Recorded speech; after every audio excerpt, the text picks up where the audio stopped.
In 2005, columnist Sylvester Brown began a series of articles on the Pruitt public housing development where he once resided as a child.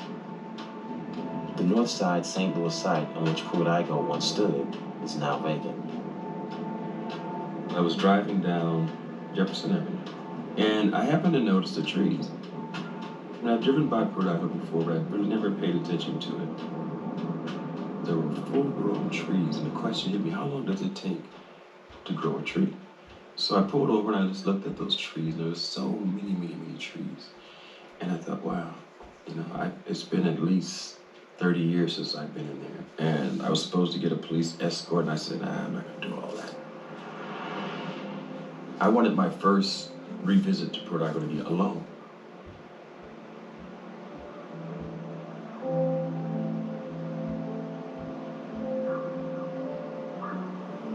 It was like a little mini forest. It was tall grass, white tip weeds, trees all over the place.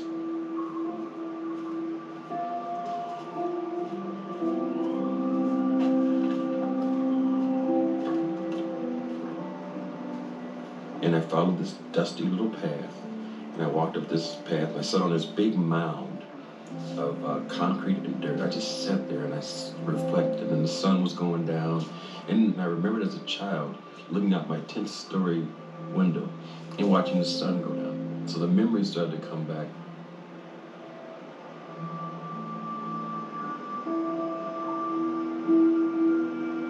And as I was sitting there, I heard this. I looked across and there was this black dog just running. Started running out of there. And I had this idea that this slavering dog would jump on my back.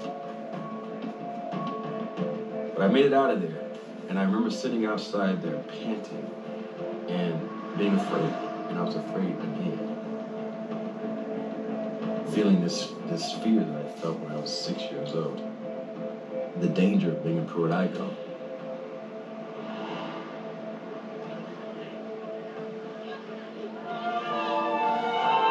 These developments are run by the St. Louis Housing Authority.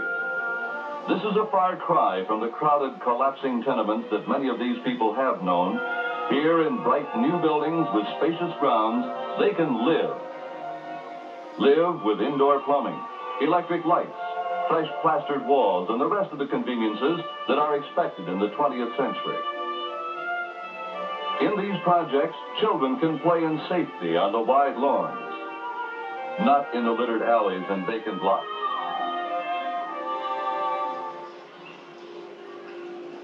It was touted as a solution, a cure for the disease. Pruitt would rise above the polluted slums, lifting its residents out of poverty.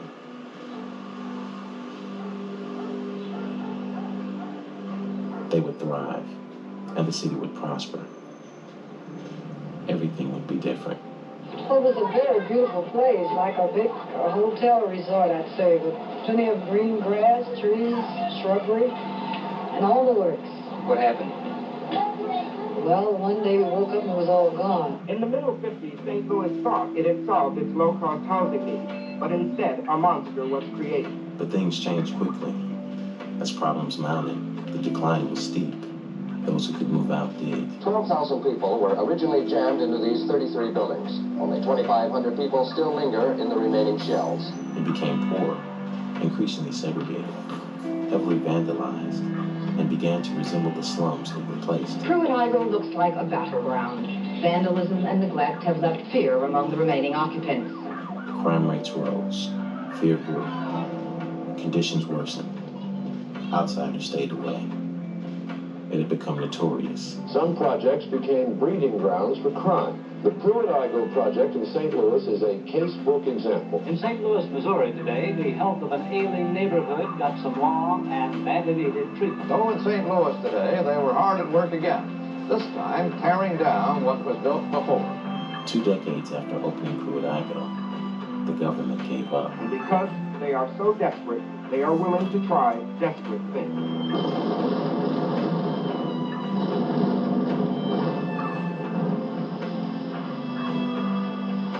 It was a powerful story, with a dramatic end. The footage was replayed again and again. One image seemed to sum up the infamy. It circulated worldwide. It was reprinted next to photos from earlier years and suggested a simple question. What caused the failure? The Pruitt-Igoe myth begins here. When critics talk of the failures of federally funded high-rise housing projects, they often cite the example of the huge Pruitt-Igoe project in St. Louis. Some blame the architect. Modernist high-rises like Pruitt-Igoe, they said, created a breeding ground for isolation, vandalism, and crime. The net result of all this quality design was in fact the production of an environment of fear. Others attacked the welfare state, with big government the problem, and Pruitt-Igoe the result. Film of that demolition has become an anti-public housing cliche. This federal government of ours no longer has an open checkbook. Many stated flatly that the residents were too poor, uneducated, or rural, that they'd caused their own problems, and had taken Pruitt-Igoe with them. Social as well as economic failure. Long after the dust settled and the site was cleared, this is the Pruitt-Igoe that remained. The mythical Pruitt-Igoe with a fatal flaw, doomed to failure from the start. Little was said about the laws that built and maintained it, the economy that deserted it, the segregation that stripped away opportunity, the radically changing city in which it stood. In the years of Pruitt-Igoe, the American city was wrenched apart by devastating forces. They were felt most deeply by the residents of a large but vulnerable housing project on the north side of St. Louis. It's a powerful story with a dramatic end, and its aftershocks are still with us.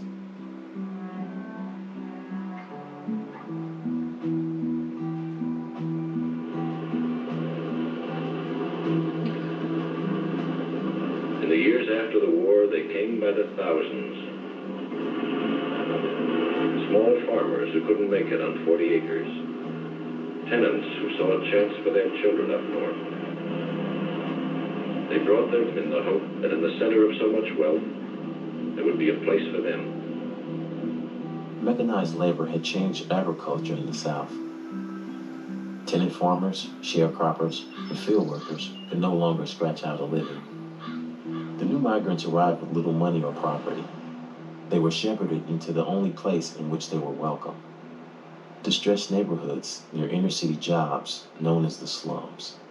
You really had these people called slumlords who took advantage of the fact that the poor basically had to live in the center of cities close to where their jobs were. You had acres and acres of housing that was unsafe and unsanitary. By unsanitary, it meant a complete lack of the basic plumbing facilities.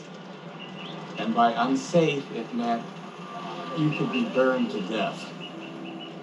And the slumlords knew that they could just jam as many people as possible into it. So it was a very profitable system, but it was also completely destructive, not just for the people who were stuck in the slums, but for the whole urban community. And there was a despair that private enterprise could ever deal with this issue. The door was open for a public option. Housing reformers pressed lawmakers to replace the slums with clean, modern housing, to re-energize the Depression-era housing program that had been stalled by the war. They found an unlikely ally in civic leaders and politicians who began to see the ring of slums as an eyesore that blighted the aging downtown area. Eager developers desired valuable inner-city land, while anxious business interests worried fearful consumers were being driven away by the slums. The downtown interest just wanted the slums to go away. They didn't particularly care what happened to the people, but because they were wealthy and powerful, they were a very important part of the coalition that passed the 1949 Housing Act.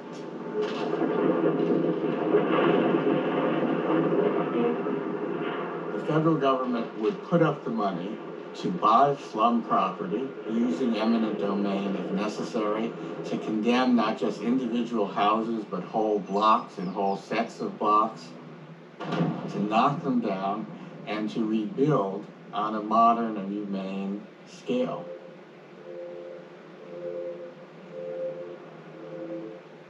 The essence of public housing was that the public sector could do a better job. People who had been living where they literally never saw the sun, now they would have more magnificent views than the richest people in St. Louis.